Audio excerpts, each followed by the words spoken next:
الله أكبر الله أكبر الله أكبر الله أكبر. نعوذ بالله الذي يمسك السماء أن تقع على الأرض إلا بإذنه من شر ما خلق وذرى ومن شر الشيطان وشركه. أعوذ بالله السميع العليم من الشيطان الرجيم. بسم الله الرحمن الرحيم. إن الحمد لله نحمده ونستعينه ونستهديه. من يهده الله فهو المهتدي ومن يضلل فلن تجد له وليا مرشدا. أشهد أن لا إله إلا الله وحده لا شريك له وأشهد أن محمدا عبده ورسوله. اللهم صل وسلم على المبعوث رحمة للعالمين محمد بن عبد الله وعلى آله وصحبه وسلم.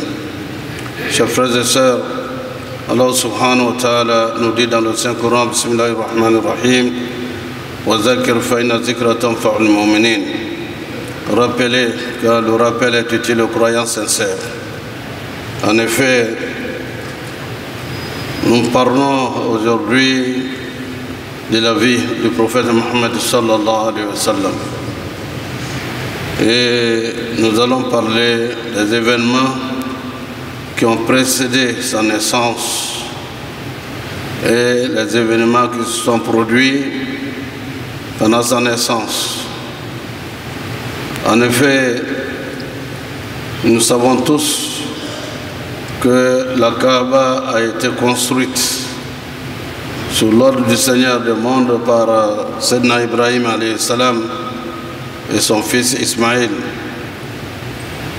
Et ce temple est donc une référence historique pour les Arabes de l'époque. Ils y tenaient malgré la disparition de l'unicité, de l'adoration de l'unicité, l'adoration d'Allah subhanahu wa ta'ala, l'unique, sans associer. Ils y tenaient comme leur patrimoine. Ils y avaient installé beaucoup d'idoles parce qu'ils avaient perdu le sens de l'unité d'Allah subhanahu wa ta'ala. Ainsi, les idoles étaient devenues leur référence. Bien sûr, le Seigneur des mondes ne laissera pas sa maison dans cet état. Si les habitants ont perdu l'essence de l'adoration d'Allah, le Seigneur des mondes va renouveler la foi et guider, envoyer un messager qui va restaurer cette foi de l'unicité absolue d'Allah. Et celui-là sera le prophète Mohammed sallallahu alayhi wa sallam. Il est né en 590. Les historiens le disent ainsi. Et cette année est appelée l'année de l'éléphant.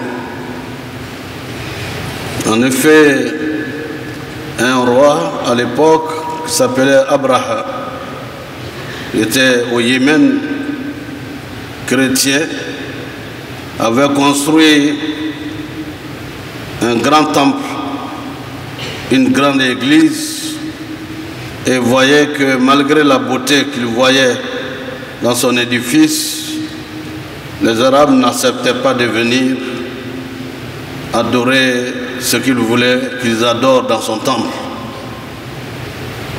Et il a décidé donc de venir détruire la Kaaba pour que désormais tous ceux qui viennent visiter la Kaaba viennent au Yémen adorer, n'est-ce pas, et venir faire l'adoration de culte qu'il pratiquait lui-même en tant que chrétien.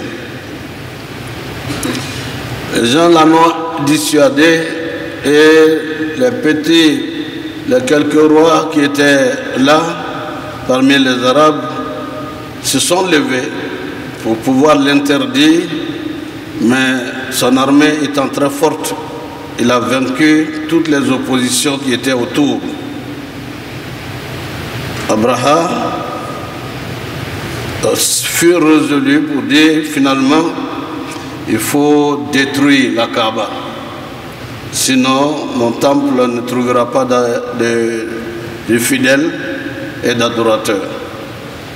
C'est ainsi qu'il a pris son armée pour aller détruire la Kaaba.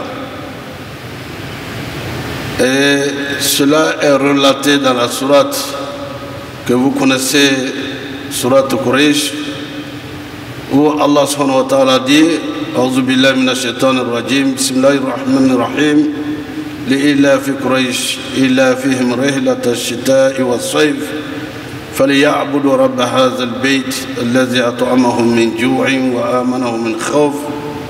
Cela nous enseigne la sacralité de la Kaaba et ainsi ordonne de n'adorer autre divinité qu'Allah et d'être des fidèles de la Kaaba.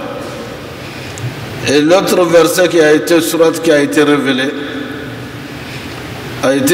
justement par rapport à cette invasion, volonté d'Abraham de venir détruire la Kaaba. Allah subhanahu wa ta'ala va défendre, n'est-ce pas, sa maison. Ainsi, lorsqu'il arriva, n'est-ce pas, à quelques kilomètres de la Mecque, il envoya un émissaire voir les autorités de la Mecque pour dire, pendant ce temps, c'était le grand-père du prophète Mohammed sallallahu alayhi wa sallam qui avait la clé du temple et la clé de la Kaaba. Et son envoyé vers le voir pour lui dire de prendre soin de leurs biens, des biens, et que les populations se mettent à côté parce qu'il vient pour détruire la Kaaba et ainsi il veut mieux qu'il n'y ait pas d'effusion de sang, qu'il n'y ait pas de mort. Donc il viendra avec son armée pour détruire la Kaaba et avec un grand éléphant qui devait servir à détruire la Kaaba. Ainsi, le grand-père du prophète va lui répondre et envoyer son envoyé pour dire la Kaaba appartient à un propriétaire qui est Allah. Ce que je lui demande, c'est que mes chameaux, les 200 chameaux qu'il a pris et les animaux qu'il a pris, qu'il me les donne. Quant à la Kaaba a un défenseur qui n'est pas des êtres humains. Et donc, il a trouvé cela tellement ridicule. Les Arabes tiennent tellement, malgré l'idolâtrie, à la Kaaba et qu'ils disent qu'ils ne défendront pas la Kaaba. La Kaaba sera défendue par son maître qui est le créateur du monde, Allah. Il a peut-être pensé que c'est une stratégie pour se préparer à la contre-attaque. Et Abraham et son armée se mirent en route et arrivés non loin de la Mecque, le Seigneur des mondes va envoyer son armée. Walillahi junudu samawati wal ard. Allah a ses armées qui sont dans les cieux et sur la terre. C'est ainsi où il va envoyer des oiseaux qui viendront avec des pierres, des émeraudes pour lapider Abraham et son armée. Et Abraham et les membres de son armée furent détruits par l'armée que Allah leur a envoyée, qui ne sont pas des humains, mais des créatures, des oiseaux. وارسل عليهم طيرا أبابيل ترميهم بحجارة من سجيل فجعلهم كعصف مأكول. Allah leur a envoyé des oiseaux et qui les a donc détruits, qui a détruit Abraham et son armée. Bien sûr, il fut blessé et ceux des soldats qui restaient sont retournés au Yémen pour que le témoignage soit vu de ce qui est arrivé à Abraham avec sa suffisance et tout ce qu'il avait comme volonté de faire qui a été mis à l'échec. Ainsi, chers frères et sœurs, Allah subhanahu wa ta'ala défend ceux qui militent dans son sentier avec sincérité. Et c'est pour cette raison que ceci est arrivé. La Kaaba est restée sain et sauf jusqu'à ce jour. C'est cette année que le prophète Mohammed sallallahu alayhi wa sallam est né. Le prophète sallallahu alayhi wa sallam est donc né d'un père qui s'appelait Abdallah. Abdul Muttalib, dont le grand-père, le père également était de cette famille noble. Le prophète est né l'année de l'éléphant, où Abraham a voulu détruire la Kaaba et il fut vaincu par l'armée d'Allah subhanahu wa ta'ala. Qu'Allah donne la victoire à ceux qui militent dans le sentier de la promotion de sa foi et de sa voie, et qu'Allah nous donne la force et la foi, n'est-ce pas, pour rester des musulmans sincères et pieux. Ainsi, le prophète sallallahu alayhi wa sallam est né d'un père qui est du père Abdallah et sa mère Amina.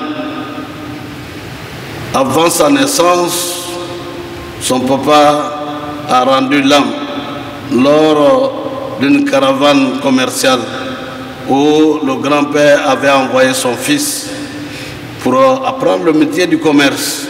Mais très fragile, arrivé à Médine, le père du prophète Mohammed sallallahu alayhi wa sallam a rendu l'âme alors que notre mère Amina était enceinte du prophète Mohammed sallallahu alayhi wa sallam. Et donc nous connaissons son père, nous connaissons sa mère. Il était orphelin de père avant sa naissance. Et ce n'est pas parce qu'on est orphelin qu'on ne peut pas réussir dans sa vie. On peut être orphelin et avoir le soutien d'Allah subhanahu wa ta'ala. Ça a été le cas du prophète sallallahu alayhi wa sallam. Sa naissance a été celle que vous connaissez, comme tout être humain, mais avec cette particularité que le jour de la naissance du prophète sallallahu alayhi wa sallam, il est né circoncis.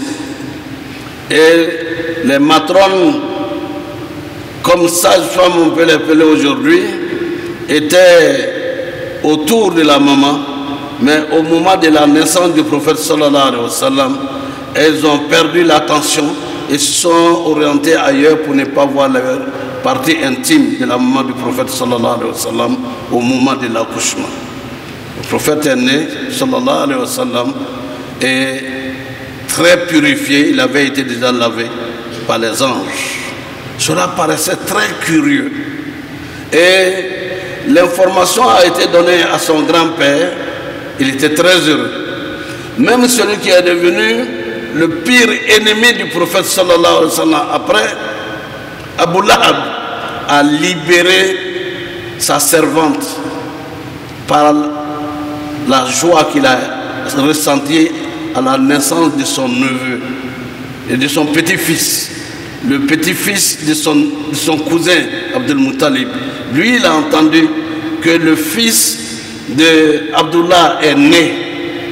Tellement ils aimaient le père du prophète Mohammed sallallahu alayhi wa sallam, la joie de voir que celui qui est décédé, son enfant est un garçon qui vient de naître, il a libéré sa servante qui était esclave par la joie qu'il a éprouvée lors de la naissance du prophète sallallahu alayhi wa sallam. Vous verrez que plus tard, les circonstances dans lesquelles ce même Abu Lahab viendra à être maudit par le comportement qu'il va avoir vis-à-vis du prophète sallallahu alayhi wa sallam. Le prophète sallallahu alayhi wa sallam, à la naissance, il était de la tradition chez les Arabes, lorsqu'un enfant naît, des nourrices viennent de ce qu'on appelle Badia, qui viennent des petits villages. L'air est propre et ils sont spécialisés, reconnus pour l'attention qu'ils portent au bébé. Et l'enfant tout petit a été confié, donc une famille est venue chercher un enfant qui pouvait aller prendre en charge. Ceux qui étaient riches ont pu avoir des enfants riches, mais eux, une famille très modeste, à défaut de trouver mieux, ils sont venus pour prendre l'enfant Muhammad sallallahu alayhi wa sallam. Le prophète Muhammad sallallahu alayhi wa sallam, lorsqu'ils ont pris le prophète sallallahu alayhi wa sallam, un miracle a été visible. C'est que la nourrice avait déjà un bébé.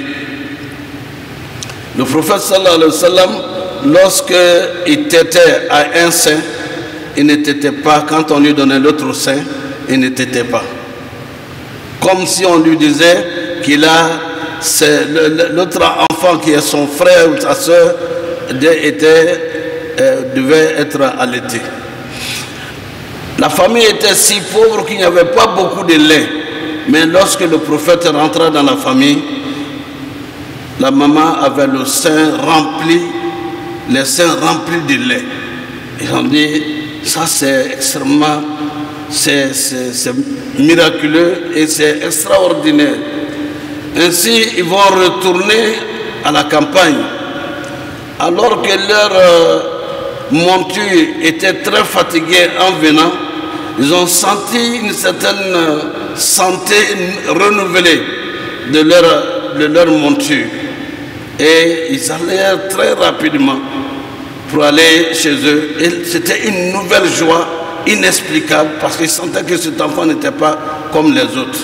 La vie du prophète sallallahu alayhi wa sallam commence par là, pour montrer que celui qui va devenir la lumière de l'humanité, qui va être l'exemple parfait d'homme, va apparaître déjà comme quelqu'un qui est envoyé pour un destin extraordinaire.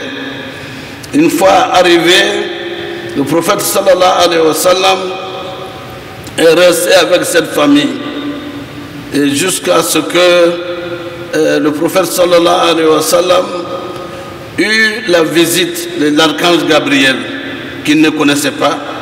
Et cette famille-là avait un petit troupeau et le prophète sallallahu alayhi wa sallam qui accompagnait les autres enfants autour de ce troupeau a été pris par l'archange Gabriel et qui lui a fendu la poitrine pour enlever une substance que Allah sait, pour que sa mission soit cette mission, en tout cas pour laquelle il est préparé. Et les autres enfants ont vu ce qui est arrivé au prophète sallallahu alayhi wa sallam. Ils coururent pour aller dire à la maison, ah voilà, il y a quelqu'un qui a pris Mohammed et il est en train de lui déchirer la poitrine et voilà ce qu'il est en train de faire. Ils ont couru, ils sont arrivés, le prophète était serein, comme s'il n'avait rien subi. Et c'était également un effet, pas seulement d'étonnement, mais ils se sont dit, pour ne pas que quelque chose arrive à cet enfant, on va le retourner à sa famille et sa famille biologique. Le prophète sallallahu alayhi wa sallam ainsi va grandir comme tous les enfants, mais particulièrement le prophète était suivi par Allah, parce qu'il le dira après. Addabani Rabbi wa ahsana ta'dibi. Le Seigneur des mondes m'a éduqué et il a parfait mon éducation. Le prophète sallallahu alayhi wa sallam était reconnu dans cette enfance comme un homme honnête, exemplaire, un modèle, jusqu'à ce qu'on l'appelle Mohammed Al-Amin, Mohammed Al-Amin, Mohammed Al-Amin, Mohammed l'homme sincère, l'homme de confiance. C'est ce que ça veut dire. Dès la petite enfance, on lui a donné un surnom, Mohammed Al-Amin, Mohammed l'homme de confiance. Et son avenir se distinguait et se savait par l'exemplarité qu'il a eue, n'est-ce pas, dans la population de la Mecque. Il était aimé parce qu'il avait un comportement irréprochable. C'est celui-là qui va devenir le messager d'Allah, pour dire que le destin de l'homme est préparé par Allah avant qu'il ne soit ce qu'il est. C'est pour cette raison que les enseignements du prophète sallallahu alayhi wa sallam qu'il nous donne lorsqu'on veut se marier, où se marier, comment se marier, concerne les prières à faire que le prophète nous enseigne pour que le produit, l'enfant que nous allons avoir, soit un enfant de qualité et un enfant qui soit comme lui, le messager d'Allah, dans le comportement et dans le langage, dans toute l'éducation qu'il a reçue du Seigneur des mondes. Donc, chers frères et sœurs, c'est pour cela, lorsque cette période qui va venir, vous allez voir un peu partout dans le monde qu'on va célébrer la vie du prophète sallallahu alayhi wa sallam. Ce n'est pas une célébration mondaine, c'est une célébration du souvenir et surtout de connaître qui est le messager qu'Allah nous a envoyé. Et lorsque Allah subhanahu wa ta'ala nous enseigne « Wa ma arsalnaka illa rahmatan lil alamin » il dit au prophète sallallahu alayhi wa sallam, nous ne t'avons envoyé qu'en tant que miséricorde pour le monde, miséricorde pour les hommes, miséricorde pour les animaux, miséricorde pour tous les mondes, pour toutes les espèces animales, végétales que Allah a créées. Parce que nous allons voir dans sa vie ces rapports, les relations du prophète sallallahu alayhi wa sallam avec les êtres humains, même avec les plantes, même avec les animaux, qui ont manifesté à un moment ou à un autre de sa vie leur amour pour le prophète sallallahu alayhi wa sallam. Et cela n'est pas un fait de hasard. Donc, lorsque on nous dit, et lorsque le Coran nous dit لَقَدْ كَانَ لَكُمْ فِي رَسُولِ اللَّهِ أُسْوَةٌ حَسَنَةٌ, le messager d'Allah est un modèle parfait pour les musulmans. Mais pas seulement pour les musulmans, pour tous les mondes. Parce que le prophète sallallahu alayhi wa sallam, de sa vertu et de son comportement, l'enseignement qu'il nous donne est favorable et favorise toutes les communautés. Ainsi, frères et sœurs, lorsqu'on parle de Maulid, ce n'est pas des festivités de danse et de réjouissance, ceci, cela, mais c'est pour méditer, connaître la vie du prophète sallallahu alayhi wa sallam. Car comment peut-on aimer quelqu'un qu'on ne connaît pas? Donc, lorsqu'on parle de la vie du prophète sallallahu alayhi wa sallam, de la naissance à son rappel à Allah, ce sont 3 années, ce sont 3 années chargées d'histoire humaine, chargées d'histoire en tant que leader, chargées d'histoire en tant que responsable de famille, chargées d'histoire en tant que messager d'Allah qui a reçu le Coran et qui a enseigné le Coran aux musulmans et à l'humanité tout entière. Et Allah subhanahu wa ta'ala nous dit donc qu'il est un modèle parfait. Ce modèle, il faut le connaître pour que nous puissions imiter le prophète dans tout ce qu'il a dit, dans tout ce qu'il a fait et dans tout ce qu'il a recommandé de faire pour notre bonheur ici-bas et notre bonheur dans l'au-delà. Qu'Allah nous guide dans le chemin qu'il nous a tracé à travers le prophète sallallahu alayhi wa sallam, qu'il nous protège et qu'il fasse de nous toujours des musulmans sincères et pieux. أقول قولي هذا واستغفر الله ولكم ولسائر المسلمين من كل ذنب فاستغفروه إنه هو الغفور الرحيم. السلام على أشرف الأنبياء والمرسلين محمد بن عبد الله وعلى آله وصحبه وسلم. Dear brothers and sisters, yes, we have been talking about many topics during the year. Then this is the period during which we are reminding you about the life of the Prophet Muhammad sallallahu alaihi wasallam. Why do we do so? Because the life of the Prophet Muhammad sallallahu alaihi wasallam is full of lessons for all humanity, especially for the Muslims. And then the Prophet Muhammad sallallahu alaihi wasallam has been sent as a perfect example for the Muslims, but for all mankind. So then, why do we celebrate the Prophet Muhammad sallallahu alaihi wasallam by what we call the Mawlid? It's only for us. Not to worship the Prophet Muhammad sallallahu alaihi wasallam. He is a messenger.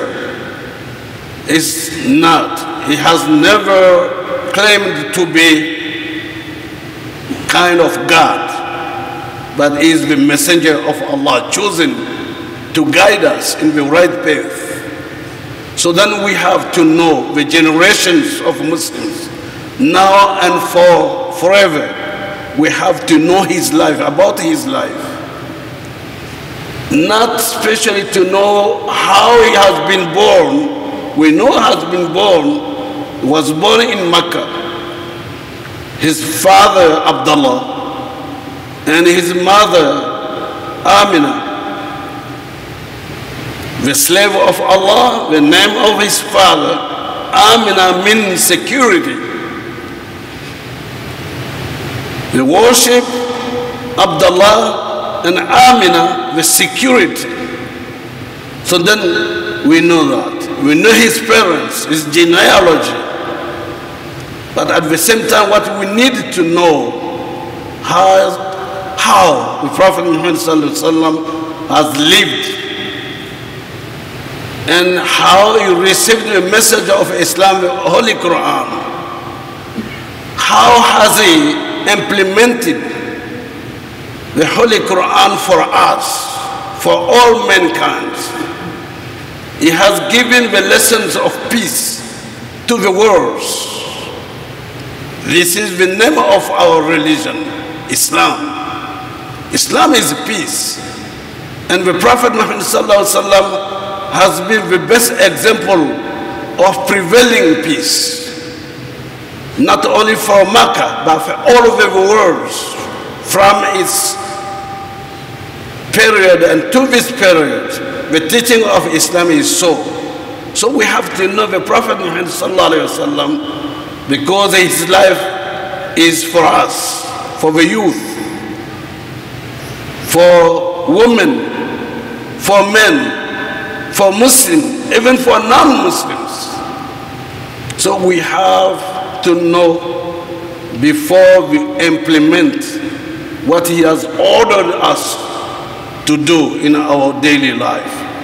So this is the beginning of the different lessons we have to draw through the life of Prophet Muhammad sallallahu alaihi wasallam, his teachings, recommendations, and the values he gave us through the Holy Quran and from his lessons.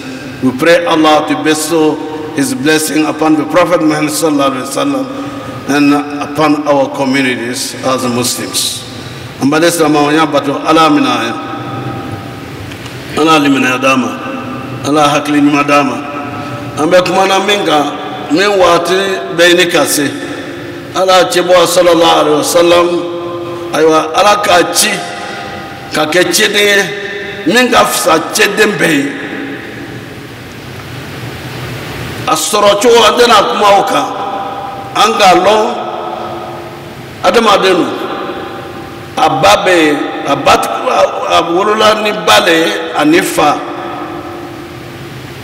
awulula kasra afafatura ala hina ubeladen kake yatmeye kala mo luwere kono mereta abana fakaluye ka josoro ale yere ko ala le kanamo kan jodo aywa jodo sekete ka se ala yere ka mo min namo ka jodo ka swani ka fo ne bena kenya chede ola nangola ka fo kwame ala chibwa ka tasra ka baramuke chede ala pour que cela maille au long. Et tu sais qu'à moi, quand on est mal jolo, jolo be nous voyons moi de là, hal ni kaye, aya côté c'est qu'à dire, ah inébe là, voilà kaye le mal qu'on m'a qu'un intrié. Itala boyane mais il bet bon kaye. Mais moi de ni ka mangutume, ah kufa que ça bête. Ah, moi brel, abehine. Abe yafa abeninge imman kutube ta fo die dana ala cheba sallallahu alaihi wasallam ale man kutu diara jo kai adan jo kai adan jo kai sayyidina muhammad sallallahu alaihi wasallam mo normal atun chekai akadi beye fokana se tira ma watimi ka fo ay dolomin dabla ay jo son dabla ay nin dabla aw karat ma mo ko an ga dem sene ko ma ko do ba ka kula de abe kuma min ga fo kwanye an ga bolew ni jo to e ko ka ala kelem bat ani mo brozola nyona yorna amana kuma ole ka wati na tawla me kayira ayandi dane ala che bwalo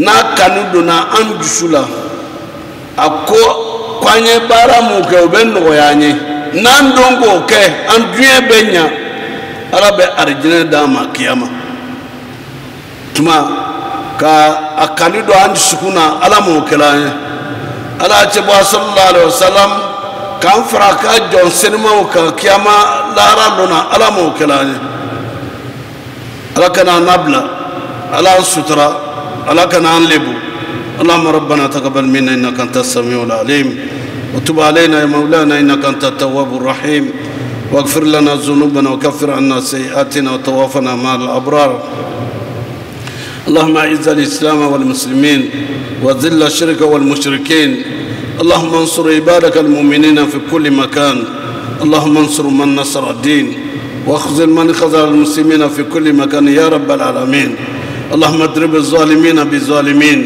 واخرجنا من بينهم سالمين غانمين مستبشرين يا رب العالمين اللهم اغفر لنا والوالدين ووالد والدينا وارحمهم كما ربونا صغارا يا رب العالمين ربنا هب لنا من ازواجنا وذرياتنا قرة اعين واجعلنا للمتقين اماما اللهم احسن عاقبتنا في الامور كلها واجرنا من خزي الدنيا وعذاب الاخره توافنا مسلمين والحقنا بالصالحين يا حي يا قيوم برحمتك نستغيث ومن عذابك نستجير اصلح لنا شاننا كله ولا تكلنا الى انفسنا طرفة اعين اللهم حبب الينا الايمان وزينه في قلوبنا وكره الينا الكفر والفسوق والعصيان وجعلنا من الراشدين وجعلنا اماما للمتقين يا رب العالمين وصلى الله تعالى على عبده ورسوله محمد المصطفى وعلى اله وصحبه وسلم سبحانك اللهم بحمدك نشهد ان لا اله الا انت نستغفرك ونتوب اليك سبحان ربك رب العزه ما يصفون